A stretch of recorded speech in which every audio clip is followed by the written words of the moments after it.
Scotland is a land with a lot of cliches, I think. People have a lot of preconceived ideas about the types of things that you encounter in Scotland. Probably a few of those are hopping into your head right now. So we're going to talk about a couple of those. Why visit Scotland, and what are some of the things that you might find there? Whiskey? Anybody? Scotland exports a lot of whiskey, and they also drink a lot of whiskey, so it would be good of you to head over there and help them consume some of it. Bagpipes, men in kilts, women in kilts as well. You definitely find those. Golf, of course, Scotland is the home of golf, so there's a lot of that, many, many courses if you would like to partake.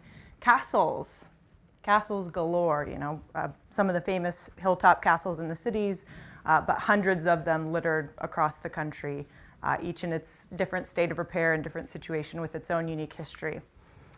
Landscapes, of course, mountains, some of the highest mountains in the UK are in Scotland, so wild, windswept hills and moors and everything like that.